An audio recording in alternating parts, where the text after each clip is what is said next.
The fastest growing religion in the world. According to the Pew Research Center, by 2050, 30% of the world's population will be followers of Islam. But followers say the rapid increase brings misconceptions about their religion. Recent tragedies, including the terrorist attacks by radical Islamists in Paris and the mass shooting in San Bernardino, California, have added to the fears surrounding the people who practice Islam. Tonight, News 18's Samantha Tiki spoke with Muslims in Tippecanoe County and dispels a major misconception about their faith.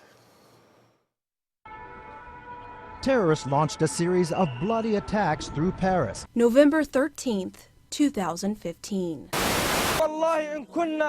The latest ISIS video praising Friday's terror attacks in Paris features a vow by one fighter to attack America. December 2nd, 2015. ISIS hailed the couple responsible for killing 14 people and injuring 21 others at a holiday party as supporters. These events are only two of many attacks recently perpetrated by terrorists, all killing in the name of Islam. We see growing efforts by terrorists to poison the minds of people like the Boston Marathon bombers and the San Bernardino killers. Those growing efforts have led to fears and misconceptions over what several local Muslims consider a peaceful religion. We're not terrorists, we're normal people. We are all guilty sometimes of misconceptions and misunderstanding.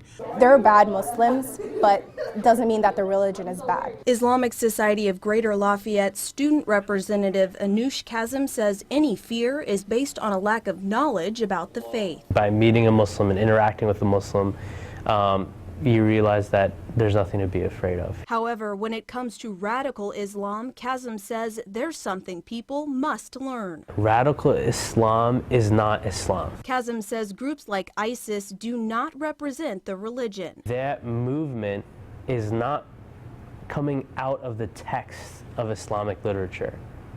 It's coming out of a political and social circumstance, of war, of poverty, of all of these, humanitarian crises that are happening in their country, in Iraq and in Syria, that is creating this idea. Kazim, along with many of the other Muslims I spoke with here at the Greater Lafayette Islamic Center, say they're trying to start conversations about their faith, doing their best to educate others about the religion. Know your neighbor, have a Muslim friend.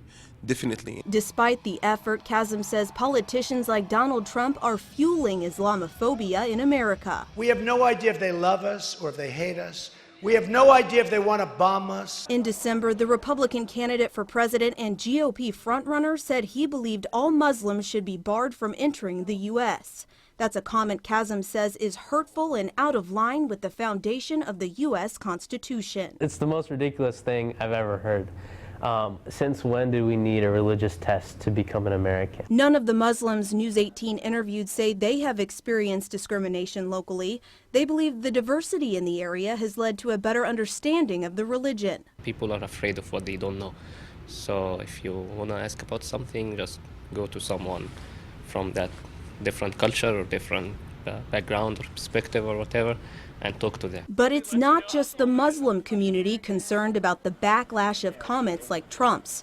Lafayette Community Church lead pastor Jeff Michaels says for Christians, the solution is simple. Instead of worrying about a world of people who are willing to take lives, we should become the kinds of people who are willing to give our lives for the sake of demonstrating love to other people. Muslim Farah Alukazeh hopes other areas will rise above the fear and become more educated about Islam and what she says it's truly about. You show other people love, you show them kindness.